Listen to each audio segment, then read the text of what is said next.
Hey everyone, and welcome. Today we're diving into something huge. A core idea from Eckhart Tolle's The Power of Now. And it's this: you are not your mind. We're going to break down that first chapter and really get to the bottom of what Tolle says is the biggest thing standing in the way of our own inner peace. All right, let's just jump right in with a question that hits home for, well, pretty much everyone.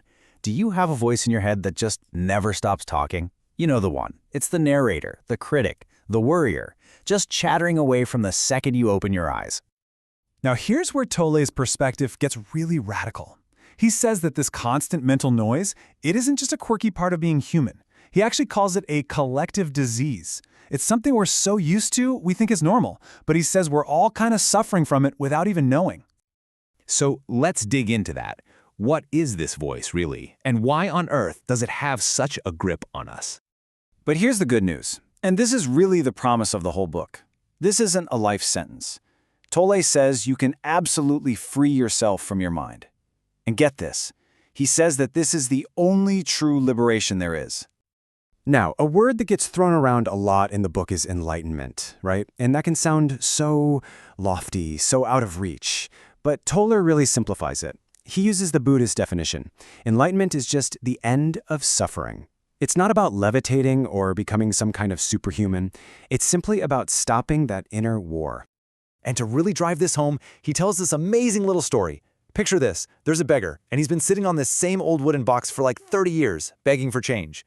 A stranger walks by one day and asks him, "Hey, what's in the box?" The beggar just shrugs.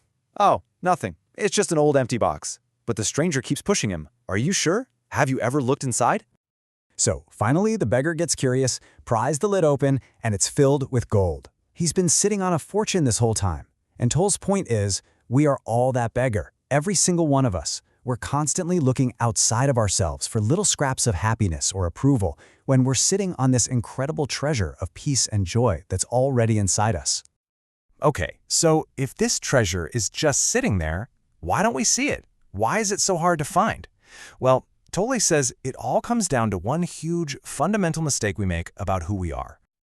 You've probably heard this famous line from the philosopher Descartes: "I think, therefore I am." Right? This idea is basically the bedrock of our modern world. We're taught from day one that our thoughts are who we are. Our ability to think is what makes us, us. But Tolle comes along and says, nope, that's the most basic error. He argues that confusing your thinking with your actual being is the core problem. You are not your thoughts. You're the one who is aware of the thoughts. And getting that mixed up, he says, is the source of all our pain. This is where his definition of ego comes in. And it's not what you might think. It's not just about being cocky or arrogant.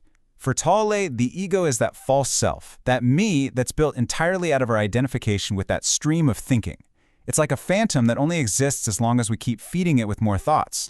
And let's be super clear here, Tolle isn't saying the mind is bad, not at all. He says it's an incredible tool. The problem isn't the tool, it's that we've completely identified with it. Think about it like this. A hammer is great for building a shelf. But what if you couldn't put the hammer down? What if you were just swinging it around all day, possessed by it? That's the disease he's talking about. So let me ask you this, and be honest. Can you be free of your mind whenever you want? Like right now, can you find the off button for that voice? If you can't, even for just a few seconds, then Tolle's argument is that the mind is using you. You've become its servant without even realizing it. Okay, so if we're kind of stuck, if the mind is running the show, how do we get free? Well, this is where it gets really practical. Tolle gives us a first step that is so simple, but it is incredibly powerful. He calls it watching the thinker. And here's all you have to do. Step 1, just start listening to that voice in your head. Step 2, be there as a witness, like you're just observing it from the sidelines. And this is the most important part. Step 3, don't judge what you hear. Don't condemn it or try to change it, just listen. And what's amazing is what happens next. The very instant you start watching the thinker, something else clicks on. A higher level of consciousness gets activated. You're no longer tangled up in the thought, you've become the awareness that's watching the thought. This is the big aha moment. You suddenly realize, wait a minute, there's the voice, and then here I am listening to it. That feeling of I am, that sense of presence, that's not another thought. It comes from somewhere deeper, somewhere beyond the mind, and that right there is the start of your freedom. So what happens if you keep doing this? What's on the other side of all that mental chatter? Well, as you keep watching, you'll start to notice something cool. You'll get these little gaps, these moments of silence in between thoughts. Toll calls this no mind. And it's not some zombie-like trance. It's the total opposite. It's a state of being super alert, super present, and deeply peaceful, all without the noise of thinking. This whole practice basically puts the mind back where it belongs, as a tool. When you're in that state of awareness, you can pick up your mind when you need to solve a problem or plan something, and then, when you're done, you just put it down. And all that compulsive, draining, useless thinking just starts to dissolve. Now this shift isn't just happening in your head. It's got a really powerful physical side to it too. So let's talk about our feelings. Where do emotions fit into all of this? Tall's definition is super straightforward. An emotion is the body's reaction to your mind. Simple as that. If you're thinking an angry thought, your body feels anger. If you're thinking a peaceful thought, your body feels peace. And this is so key to understand. A thought is just up here in your head, but an emotion, you feel that in your body. It's tangible, it's real, which means your body is like this perfect mirror, showing you in real time what's actually going on in your mind. This is an incredible tool for self-awareness. If you want to know what your mind is really up to, just check in with your body. You know how your mind can tell you, oh, I'm not worried about that presentation, but you've got this tight knot in your stomach? Well, that knot is the truth. The emotion doesn't lie. All right, we've gone through a lot of the big ideas here, but the real magic happens when you actually apply this stuff to your own life. So now it's your turn. I've got a few questions for you to think about. Seriously, take a second. What are those repetitive thought patterns that play in your head like an old scratched record? You know, the same old worries, the same self-criticisms over and over.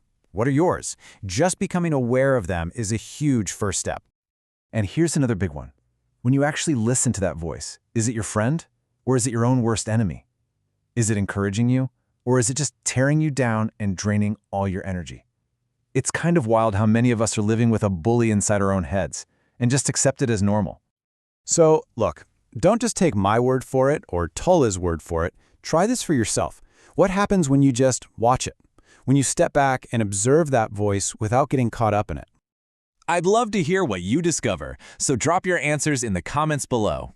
And hey, if you found this breakdown helpful, make sure to like the video and subscribe to Mish Minds. We do deep dives like this all the time. Thanks so much for hanging out with me today.